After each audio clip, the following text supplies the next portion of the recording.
warahmatullahi wabarakatuh. Nama saya Civi di sini dengan NIM 102000195. Di sini saya akan menjelaskan tentang upaya hukum keberatan yang diatur dalam Peraturan Pemerintah Nomor 50 Tahun 2022. Upaya keberatan merupakan upaya administratif yang dilakukan oleh wajib pajak terhadap pejabat pajak yang mengeluarkan keputusan terhadap beberapa objek sengketa. Upaya hukum keberatan merupakan proses awal yang harus ditempuh jika terjadi persengketaan di bidang pajak. Untuk pengajuan banding adalah upaya keberatan. Sebelum seseorang wajib pajak atau penanggung pajak ke pengadilan pajak untuk mengajukan upaya hukum banding, ia terlebih dahulu melakukan upaya keberatan ini. Apabila putusan upaya keberatan ini ternyata tidak memuaskan, wajib pajak atau penanggung pajak baru bisa mengajukan banding.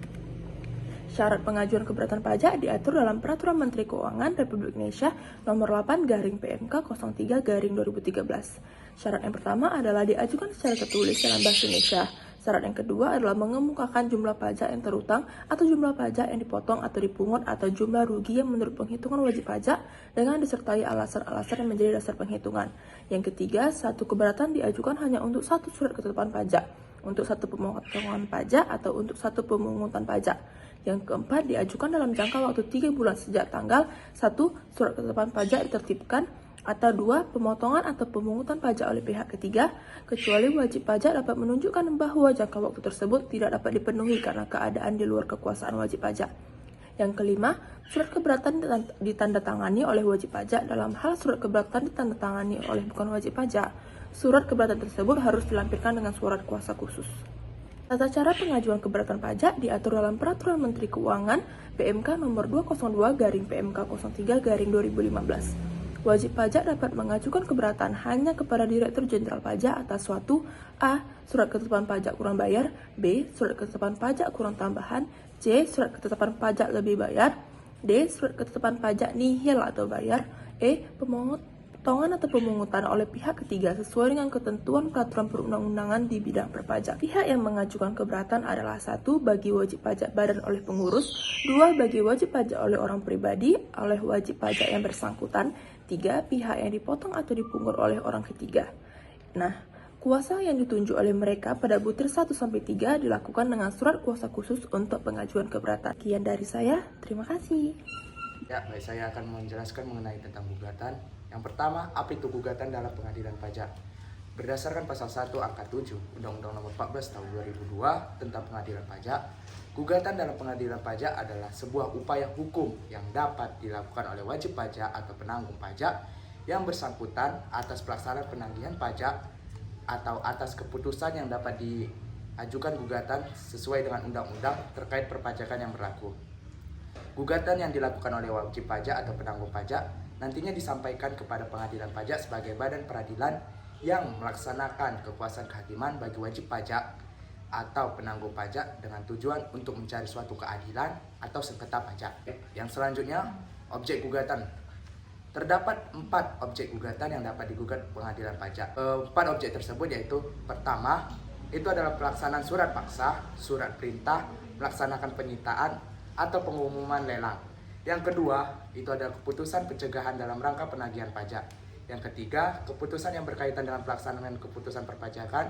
Dan yang keempat adalah penerbitan surat ketetapan pajak yang tidak sesuai dengan yang telah diatur undang-undang. Selanjutnya, merupakan syarat mengajukan gugatan itu diatur dalam pasal 40 ayat 1 sampai ayat 6 Undang-Undang Nomor 14 Tahun 2002 tentang pengadilan pajak, yang dimana isinya adalah: pertama, gugatan diajukan secara tertulis dalam bahasa Indonesia kepada pengadilan pajak. Yang kedua, jangka waktu untuk mengajukan gugatan terhadap pelaksanaan penagihan pajak adalah 14 hari sejak tanggal pelaksanaan penagihan. Yang ketiga, jangka waktu untuk mengajukan gugatan terhadap keputusan selain gugatan sebagai yang dimana dimaksud dalam ayat 2 adalah 30 hari sejak tanggal diterima keputusan yang digugat. Dan yang ketiga, jangka waktu sebagaimana dimaksud dalam ayat 2 dan ayat 3 tidak mengikat apabila jangka waktu dimaksud tidak dapat dipenuhi karena keadaan di luar kekuasaan penggugat. Yang kelima, perpanjangan jangka waktu sebagaimana dimaksud dalam ayat 4 adalah 14 hari terhitung sejak berakhirnya keadaan di luar kekuasaan penggugat. Yang keenam, terhadap satu pelaksanaan penagihan atau satu keputusan diajukan satu surat gugatan. Gugatan itu diajukan di pengadilan pajak yang berkedudukan di mana tempat penggugat berada. Pengadilan pajak berperan penting sebagai institusi untuk mencari keadilan dan memperoleh hak-hak wajib pajak.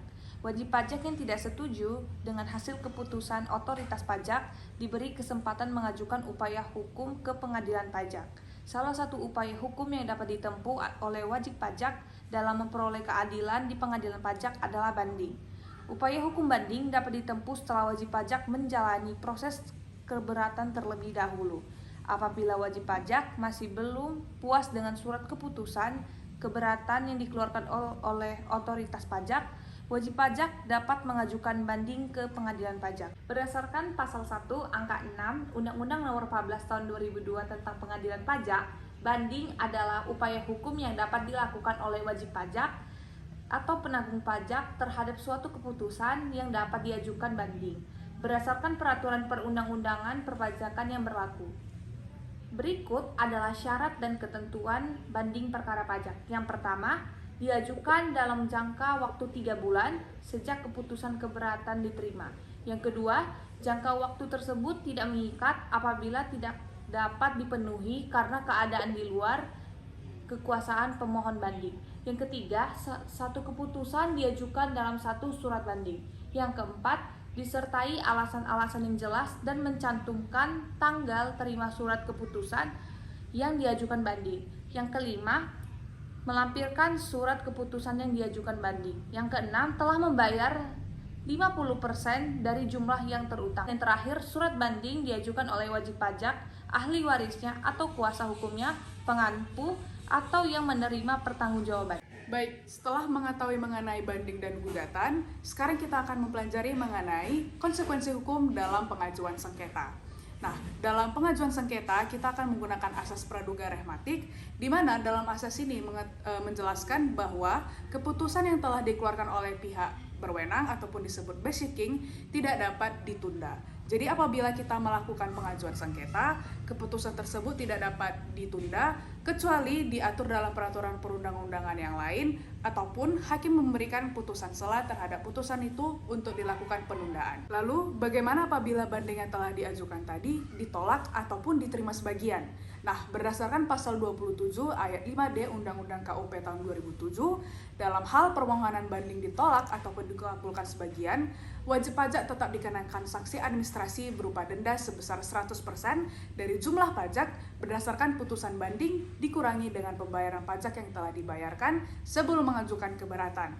Nah, sekarang sudah mengalami perubahan dari 100% menjadi 60%. Namun apabila wajib pajak tetap melakukan peninjauan kembali karena tidak puas terhadap hasil bandingnya, keputusan tersebut tetap tidak dapat ditangguhkan berdasarkan pasal 27 ayat 5E. Baiklah, di sini saya akan melanjutkan materi kita mengenai konsekuensi pengajuan keberatan. Nah, apabila wajib pajak mengajukan keberatan kepada Direktorat Jenderal Pajak dan keberatan tersebut dinyatakan dikalahkan oleh Direktorat Jenderal Pajak, maka wajib pajak tersebut akan dikenakan sanksi denda sebesar 30% dari pajak yang harus dibayarkan oleh wajib pajak tersebut. Baik, selanjutnya konsekuensi pengajuan upaya banding, yaitu upaya yang dilakukan oleh wajib pajak setelah menerima SK keberatan yang diberikan oleh Direktorat Jenderal Pajak. Nah, upaya banding yang diajukan oleh wajib pajak ini dapat menangguhkan sementara hutang pajak yang dimiliki oleh wajib pajak, yaitu tertanggung sampai dengan 1 bulan sejak tanggal penerbitan putusan banding dari Hakim Pengadilan Pajak. Nah, wajib pajak wajib melunasi hutang pajaknya sebesar 50% dari total semua hutang pajaknya. Namun, ada situasi yang membuat wajib pajak tidak dapat ditangguhkan hutang pajaknya, yaitu apabila pada saat itu wajib pajak menyetujui koreksi dari fiskal terhadap hutang pajaknya. Selanjutnya mengenai konsekuensi pengajuan gugatan. Adapun objek yang dapat dilakukan upaya gugatan yang pertama adalah terhadap pelaksanaan surat paksa atau SP, yang kedua surat perintah melaksanakan penyitaan, yang ketiga dan pengumuman lelang. Nah, pengajuan upaya gugatan tidak menunda atau menghalangi dilaksanakannya tindakan penagihan pajak dengan cara paksa. Hal ini dapat dilihat pada pasal 43 ayat 1 Undang-Undang Pengadilan Pajak Jungto pasal 42 ayat 1 Undang-Undang Penagihan Pajak dengan surat paksa atau PPSP.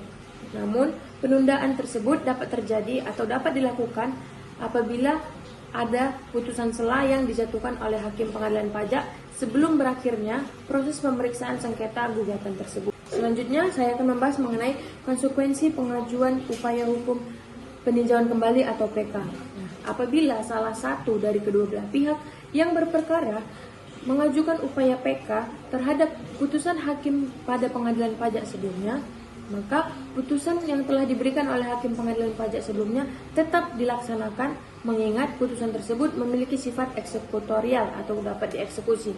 Artinya, adapun upaya pengajuan PK ini tidak menunda atau menghalangi pelaksanaan dari putusan hakim pengadilan pajak sebelumnya. Nah, ketentuan ini dapat kita lihat dalam pasal 27 ayat 5E Undang-Undang Ketentuan Umum Perpajakan, Jungto pasal 89 ayat 2 Undang-Undang Pengadilan Pajak.